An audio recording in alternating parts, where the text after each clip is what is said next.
You're listening to Over the Oxer podcast with Tracey Cole for all things to do with the mind for equestrians. I'm so thrilled this week to welcome Clare Gangadeen. She is the founder of Ridercise, and as a soft tissue therapist for humans, avid rider, and with over 20 years of experience in the fitness industry, Clare is really well known for her expertise in helping riders overcome their limitations in mind and body to reach their highest potential in the saddle. She also offers expert coaching and bespoke programs, and we're going to find out lots more about all of that. So very warm welcome, Clare. Thank you, Tracey. Lovely to be here. So tell us where it all started for you with horses. Are you from a horsey background? Self-made horsey background, and that means I first sat on a friend's or a neighbour's pony called Pooh when I was about 7, maybe younger, 7 or 8, that sort of age. And it's self-made because I became addicted, so I made my parents like ponies. They weren't horsey, but my dad went out of his way to give me the opportunities to go riding, not as expensive as it is now, but to take me as much as he could afford back then, all those years ago, which was about once a month. Lovely. So you got hooked, but you were also a bit of an addict when it comes to Friesians as well, aren't you? A little bit. My husband Adam actually jokes and sends me quite a few messages because I talk to clients most days and talk to people all the time, and he overhears my conversations, and I get these little messages go, no more ponies. But yes, I am totally addicted to Friesians just because of everything that they are. They are giving, forgiving, loving, massive, but so very, very gentle. And they've taught me an awful lot, and I therefore owe them everything that I can give.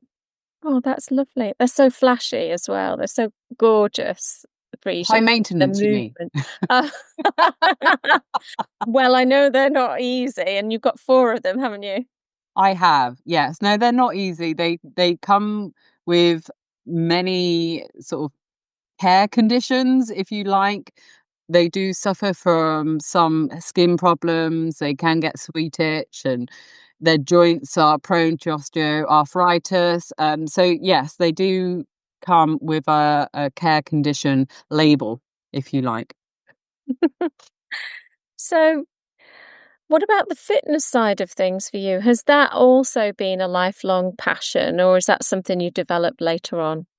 I would say later on. The reason being, when I was at school and I was so far from an ideal student, I didn't do any PE.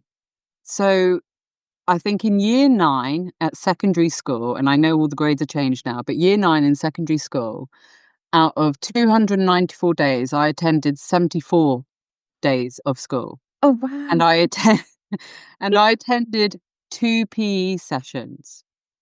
Right. Okay. So I hated fitness. I think it was just where I was in my mindset. I was a troublesome teenager, and I was quite overweight, which is different to what it is now, because to be the weight that I was then, or the size, I was roughly a size 14, is now viewed as a standard size today. Yeah. But it wasn't, 25 odd years ago. But sizes have developed since then. And I was overweight, but I was happy and confident in who I was as a teenager. And when I got to the age of about 18, I saw a photo of me with my then pony, and I just said something has to change. Right. Because I saw myself differently. And I suppose when you get to a certain age, and it varies for everyone, you look at yourself and what you thought you saw in you changes. Your perspective completely changes depending on everything that's going on in around your life. So I dragged myself to the gym, and I had this great friend at the time who would pick me up, so I couldn't make excuses and I couldn't leave until she left. And she loved to spend ages at the gym doing little, but she loved it. So it forced me into a situation. And I remember being that girl at the back of the gym with the baggiest trousers, the baggiest t-shirt, just trying to hide away and just do what I got to do. And it took me about a year, but I lost nearly 6 stone. Wow, that's And amazing. it is a massive difference. So I went from borderline 14, 16 at that time to a size 8. God. And everything changed for me because I became incredibly confident. I was no longer that girl hiding at the gym. I was wearing the tightest, skimpiest things because, I was in my 20s then, so I didn't care. The skimpiest clothing, showing off what I had built. And I was very proud and amazed by what I had achieved, but what my body had achieved with discipline. And because of that, I became hooked on fitness. Yeah. And I decided to then go and qualify because I was just amazed by the human body. Yeah. Wow. That is such a transformation. And I'm interested, in the teenage you, because I'm not going to PE, not going to school. Do you think it was because it was so regimented and full of rules? And even the PE, where you think you've got a bit of freedom, you haven't got the freedom because you're being told what to do in a very, very structured way. Is that something that was a key factor for you? Yeah, it in a roundabout way. What it actually was when I went to school, have, or I had 5 brothers. I sadly lost a brother a couple of years ago, but I had 5 brothers and they're all older than me and they went to the senior school that I went to. So when I turned up, I was tarnished with their name. Okay. And me being the sort of person that I am, I'm very strong-minded, independent, and determined. They kind of tarnished me with this brush of being a troublemaker. So I wrongly, but rightly, and I'll explain why later, decided I will give you trouble. So I lived up to it and I would not accept any authority telling me what to do, when to do it. And for the very limited time that I was at school, I spent months of that time in isolation in a room smaller than a 12 by 12 stable, just copying from books. I wasn't allowed to socialize with any of the other children, so I had to have break times on my own. I had to be there an hour before school and an hour after school. Oh gosh. Yeah. But that just forced me even further down my rabbit hole of I would not conform. I would not be penalized for something that I didn't do. And I wouldn't be treated in such a way or made to adhere to their rules and regulations because of the way that they treated me initially. So, yes, it was kind of not wanting to be dictated to. And why I say wrongly but rightly, I do not regret anything that I have done in my life because it's made me who I am today. And it was a decision that I consciously made as a youngster to defy them. And I then had to, once I was in year 9 and I had those 2 days of PE and, 74 days at school, I had to leave. They asked me to leave and no other school in the county would accept me.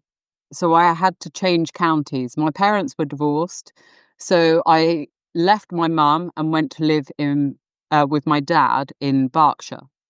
And I had this encounter with many people who live in Berkshire will know of Mr. Dick, who was head of the Kennet School and head of many other schools in Berkshire as well.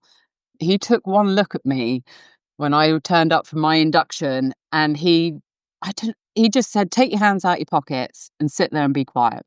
And I don't know why, but something struck a chord with me. And my dad took a very different stance, and he said, you don't want to go to school, don't go. So I didn't. And then eventually I decided I wanted to go. And when I was doing all my SATs, I was predicted ungraded for everything. I would fail absolutely everything. And then I met another teacher, my history teacher, and he had words with me, and his enthusiasm for life, even though I hated the class, I liked him. And he said something to me which, hit me. And in the last 2 weeks of my GCSEs, I studied and I passed every single grade. Well, every single class with A to C. So yeah, I am a little bit hesitant of authority, and I don't like being dictated to.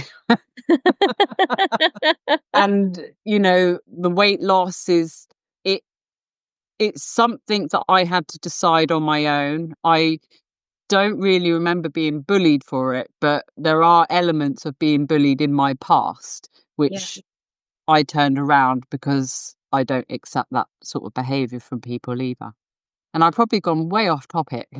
No, I mean, that's really interesting. I'm very nosy and I'm curious to find out about people and, their backgrounds and how they've got to where they've got. And most people have a bit of a horsey tale, a bit of a professional tale, but yours is quite astounding, really, where you've come from, because you could so easily have just become a dropout and had a kind of very, very low level job.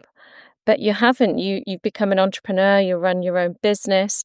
And as you were talking and telling us about that time at school, I was thinking, one of your programs called the Strong Confident Rider. And I was thinking, where and when did you blossom into the Strong Confident Rider yourself? So many people who know me or have come across me will know my story of how Ridercise existed. And it came about, I had a massive fall from my top mare, Anique, and she's my top mare because she's taught me more than any horse in 20 years. I had a fall from her, and it was at that moment that I decided that I had to be better. And that fall made me want to do what I do today. And it has pushed me for years to keep going despite all the diversities of being an entrepreneur, and striving to help riders so that they never feel the way that I felt as I led on the floor. Yeah. Yeah. Oh, gosh. And were you a soft tissue therapist at the time, or did you do that after the fall? Let me think. It was a couple of years after. Right. Yeah, so I was a fitness professional, working in the industry, and also have a commercial background as well, which goes hand in hand with running a business. So very commercially et. And then a couple of years after the fall, I think it was in 2014 that I then done my soft tissue therapy. Okay. And how does that differ from other types of physical therapy? Soft tissue therapy is basically the manipulation of soft tissues, so muscles, ligaments, and tendons. It differs in that many other therapists, so for example, osteos and physiotherapists, don't actually touch or manipulate you in certain ways. So, like a chiro or an osteo may do skeletal adjustments, an osteo may do ligaments as well. A physiotherapist won't actually manipulate you. And the reason that is their syllabus for their coaching doesn't actually cover soft tissue. I think depending on when physiotherapists, etc., done their qualifications, I know that 15, 20 years ago it covered soft tissue, but the later syllabus is only about 2 weeks. So the knowledge is very limited within that area. Now, of course, there are many osteos, physios, and chiros that go on to further educate themselves in soft tissue by a different program, course, degree, but it's not typically taught. So we soft tissue therapists don't do skeletal. Again, we can go and further qualify ourselves to do that, but our specialism is on the actual soft tissues of the body. So we come and we will actually manipulate the person there and then, rather than test them, assess them, and send them away. Okay. So, having done all of that, you must have quite a good knowledge of anatomy and physiology. How does that set you aside, make you different to other people who do exercise programs for riders? Oh, that's a great question. And okay, so as a rider, it is so important to understand how your body functions in the saddle versus how it should function in the saddle. But without the anatomy and physiology and the fitness aspect, as in movement patterns, functional movement, how the body operates, you don't really have a clear understanding of how you should function in the saddle. Because as riders, when you go to learn to ride, they say, okay, let's do a rising trot, for example, up, down, up, down. They don't tell you how to do that. You just kind of go, oh, I stand, I sit, I stand, I sit. They don't tell you which muscles to squeeze or to make work to create that movement. And nowhere in any coaching syllabus for horse riders is how to use your body correctly to learn to ride. So the knowledge that I have gained, as well as being an avid rider for many, many years, is being able to understand what muscles typically a rider will use versus what they should use, understanding the disconnect as well as the neurological pathway disconnect, which is very important, and helping riders to gain control of their bodies to be able to function optimally in as well as out of the saddle. And a lot of that is brain training, retraining. So many of you might have heard of mind to muscle connection. And it is if you need to train your brain to think of the muscle that it should use to force it to engage to create the movement. And if that pathway is blocked or disconnected, then it doesn't work no matter what exercise you do, or no matter how many times you go to a gym. It doesn't work. So my method is smarter, not harder. Yeah. Oh, great, great. So tell us a little bit about how you help riders. Tell us a little bit about the programs that you offer and the types of riders that you work with. Okay, so the types of riders that I actually work with are an average age of 50. So typically between 45, with my eldest so far being 80. Oh. And they are riders who have had time out the saddle for whatever reason, or had a fall and had their confidence knocked. But basically, people who just want to ride for the love of it. Yeah. They want to feel connected with their horse. They understand the importance they play, and they want to feel like they are contributing rather than hindering their horse. And they just want to enjoy it. They want to feel, if they wanted to go and do a show, they could, but they don't necessarily compete. So that's 95% of my clientele. And then the other 5% are those who are actively competing at various levels. Yeah. And my programs are all based on, so I have the bespoke, the fast track, and the strong confident rider program. They're all based on analysing where a person is right now and fixing the base problem, the underlying issue. Because like horses, if you build upon a weak base, you only set yourself up for failure. So that basically means looking at somebody's posture and how they function on the ground. And we address those issues first. So we correct posture, we correct function, And then we build upon, depending on the person's goals, short-term goals, and their long-term aspiration. And we work together quite intimately over the period of time. And my average retention is 1.5 years of my clients before I then, go live your life, enjoy it. We work together intimately to help get them to where they feel happy and confident to continue their journey on their own. Okay. So do you work remotely or do people? Okay, so you work on Zoom. Do you watch people ride as well as how they move off the horse? So in my programs, apart from, the Strong Confident Rider does have an element of this. I work with riders all over the world. I have a large number of riders in the US and some European countries, and of course the UK. Everything I do is online, which makes it completely accessible for anyone. What I tend to do with all of my clients, apart from the on-demand stuff, is I've designed a base program for them, and it's for me rather than for them. And they perform this program, and I either receive videos from them doing the workout or I watch them on Zoom.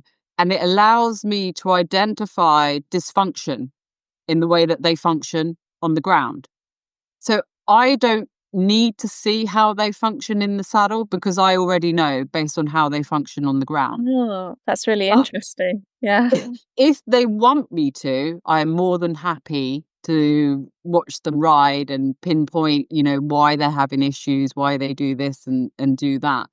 But there is a direct relationship between how you function on the ground and how you function in the saddle. Because if you have a muscular imbalance, it is translated to how you ride. So a very simple explanation is if you struggle with contact, keeping your hands steady, and you have rounded shoulders, you will have a rounded shouldered posture on the ground. Yeah. It's a direct translation. So I analyze their functional movement on the ground, and then that's my base point of where I start designing programs to correct what I need to correct to give them a strong base. And yes, they do send me videos of them riding, just say, hey, what do you think? Why is this? Or why do I stick my toes out? Why am I bouncing in the trot? Or just to show me their progress. Yeah. Oh, that's great. That's great. What's a really common, what can I say, deficiency, for want of another word, in riders? What do you notice most about riders in general or the riders that you see? Is it the toes are out or the rounded shoulders, or is it something else? The most common thing is gripping with the knees. Okay. And it comes from coaching cues. So anyone who has done an equestrian coaching qualification will know that it is still taught in the syllabus to grip. However, if you grip with a horse with your inside thigh, the knee will be applied. Yeah. When you grip, it pushes you up and out of the saddle. And you can just test that sitting down, just squeeze your inside thigh and you feel your body lift. Yeah. Yeah. Yeah. If you squeeze and you're taught to grip, so if you grip the horse, you lift yourself up out of the saddle and you become vulnerable. And as the knee is then applied to the saddle, not only does that signal to the horse to slow, to steady, or to stop, and then we kick because the horse comes behind, but the lower leg acts as a pendulum. So you lose control of the lower leg, which can cause it to turn out or to swing or to nag. And it is the most common thing that I see in riders because, coming back to what we said, when you're taught to ride, you're not taught how to use your body to ride. So when somebody says and trot and sit trot and transition to canter, your brain has to very quickly figure out how to do that while staying in the saddle. And the natural response is to grip. And that's then backed up by a coaching cue with like, grip, hold on. Yeah. Yeah. And whilst the coach may mean something different, they haven't translated it well to the rider. So the rider interprets that as squeeze more. Yeah. And then they become more vulnerable. But once you learn these things, it's very hard to unlearn.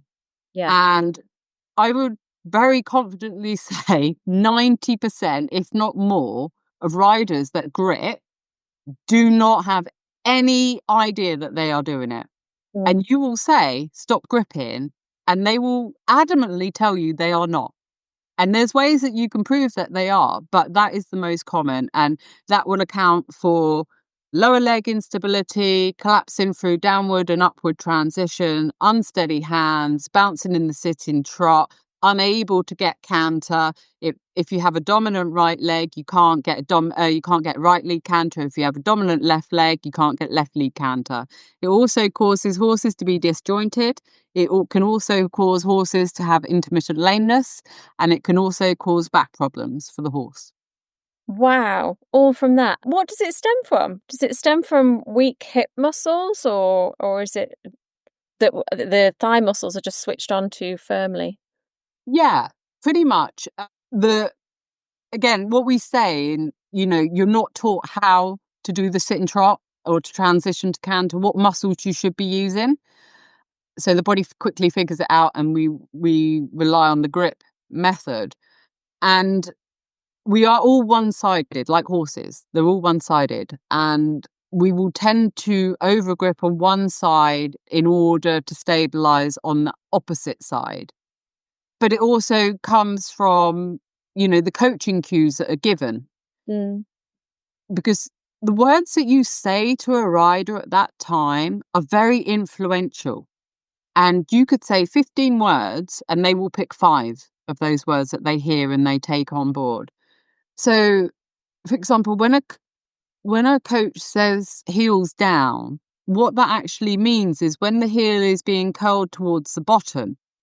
But because it's not explained correctly, riders have this assumption that heel should be below the ball of the foot, which is incorrect. Because biomechanically, it locks the knee, locks the pelvis, it causes you to bounce, you become behind the movement, and you're vulnerable. So it's a combination of the body not functioning correctly, as well as coaching cues being given, which back up the inefficiency of how you're using your body. Yeah. And I mean, you've told us the things that can have a knock-on effect, all the extra things that can happen to you and your horse. But of course, it rocks your confidence as well, because you're not stable in the saddle, are you? I mean, you're Absolutely. perched on top of a saddle, and you're just hoping, basically, that the grip is okay for you to stay seated. But yeah, I can see that a lot of people, they may have developed a mental challenge which was never really there, but it comes from that physical challenge. And like you say, it could be from how they were taught to ride many years ago. It's just a repeating pattern that they've got into, and they're never going to get the full confidence until they get the physical confidence as well. Absolutely. I mean, many people know that fitness, general fitness, makes you a more confident person. So general fitness will make you a more confident rider, but rider specific fitness will help you change the rider you are to the rider you want to be, because it is very different.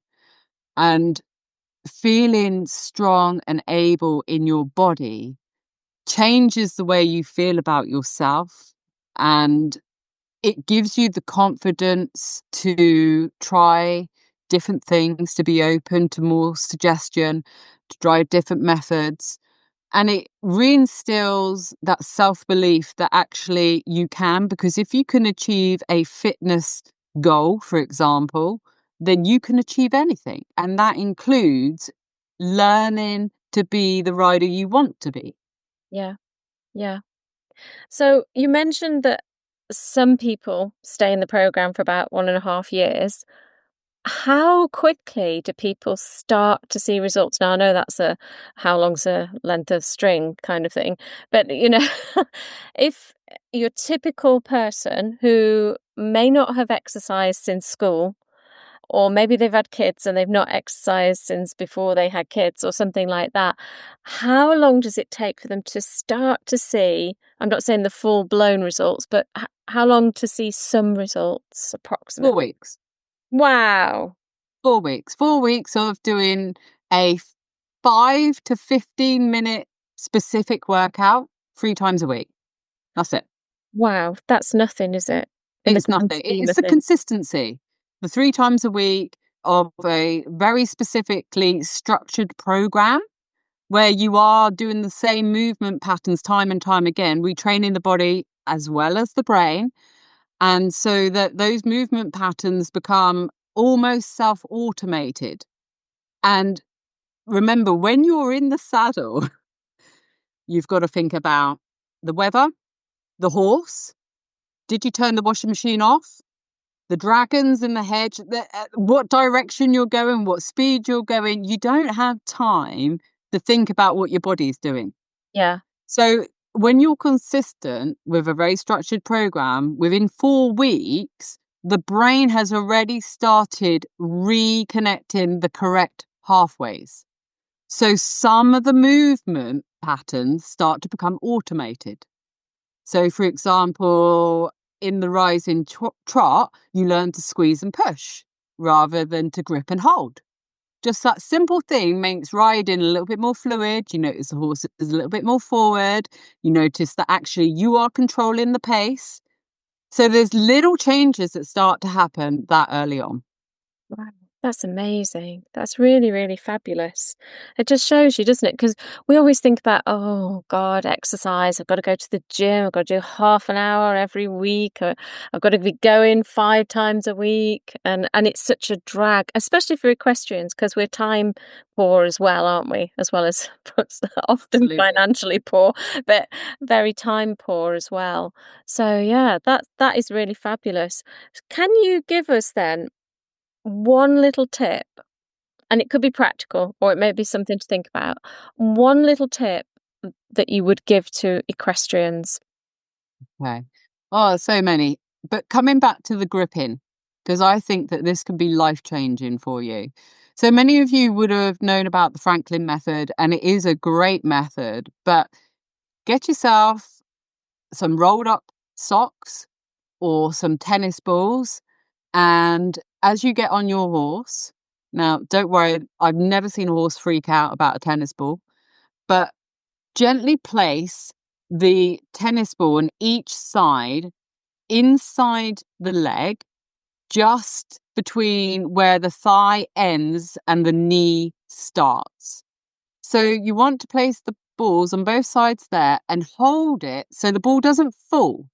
But if you start to grip too hard, it's going to hurt. Now, that's a good thing. 1, because it'll teach you not to do it. But 2, it will teach you that you are doing it. And 3, it's a trigger point. So it will start to lengthen and reduce the tension within the inside thigh. So start in a walk. There will be very little tension on the balls. Have a deep breath. Go into rising trot. Sitting trot is cheating. Go into rising trot, and you will notice that you will get on every rise, you'll feel the pinch of the ball.